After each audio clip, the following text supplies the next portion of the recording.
Indian ക്രിക്കറ്റിൽ വിരാട് കോഹ്ലി സൃഷ്ടിക്കാൻ പോകുന്ന വലിയ വിടവ് നികത്തുവാൻ കഴിവുള്ള താരമാണെന്നാണ് കരിയറിന്റെ ആദ്യഘട്ടത്തിൽ കെ.എൽ. രാഹുലിനെ എല്ലാവരും വിശേഷിപ്പിച്ചിരുന്നത്.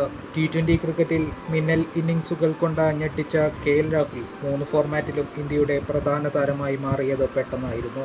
എന്നാൽ വിവാദ അഭിമുഖത്തെ തുടർന്ന് ഇന്ത്യൻ ടീമിൽ നിന്നും പുറത്താക്കപ്പെട്ടതിന് ശേഷം പടവലത്തെ പോലെയാണ് രാഹുലിന്റെ കരിയറും മുന്നോട്ടു പോകുന്നത്.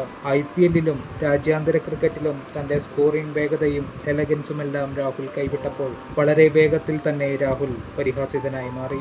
ഏറ്റവും ഒടുവിൽ 2025-ലെ IPL സീസണിൽ ലക്നൗ നിലനിർത്തുന്ന താരങ്ങളുടെ പട്ടികയിൽ നിന്നും കെ.എൽ. രാഹുൽ പുറത്തായിരുന്നു.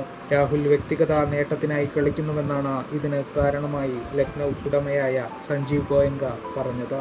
ഇപ്പോഴിതാ ഈ വിഷയത്തിൽ ആദ്യമായി പ്രതികരിച്ചിരിക്കുകയാണ് കെ.എൽ. രാഹുൽ. തന്റെ കളിക്കുവാനായി കൂടുതൽ സ്വാതന്ത്ര്യം ആവശ്യമുള്ളതിനാലാണ് ലക്നൗ വിട്ടതെന്ന് കെ.എൽ. രാഹുൽ വ്യക്തമാക്കി. എനിക്ക് പുതിയൊരു തുടക്കം വേണം. കൂടുതൽ സ്വാതന്ത്ര്യം ലഭിക്കുന്ന ടീമിനൊപ്പം ചേരാനാണ് ആഗ്രഹിക്കുന്നത്. അവിടെ ആ ടീമിന്റെ അന്തരീക്ഷം എന്നെ കൂടുതൽ റിലാക്സ്ഡ് ആക്കിയേക്കും, രാഹുൽ പറഞ്ഞു. കുറച്ചുകാലമായി ഫോം ഔട്ടാണ്. ഒരു കളിക്കാരൻ എന്ന രീതിയിൽ തിരിച്ചു വരാനായി എന്താണ് ചെയ്യേണ്ടത് എന്നറിയാമെന്നും കെ.എൽ. രാഹുൽ പറഞ്ഞു. അതേസമയം നിലവിൽ ഓസ്ട്രേലിയൻ പര്യടനത്തിനുള്ള ഇന്ത്യൻ ടീമിന്റെ ഭാഗമാണ് കെ.എൽ. രാഹുൽ. ആദ്യ ടെസ്റ്റിൽ ഇന്ത്യൻ നായകൻ രോഹിത് ശർമ്മ പ്ലേയിങ് 11-ൽ ഇല്ലാതിരിക്കുന്ന സാഹചര്യത്തിൽ കെ.എൽ. രാഹുൽ ടെസ്റ്റിൽ ഓപ്പണറാകുവാനും സാധ്യതയുണ്ട്.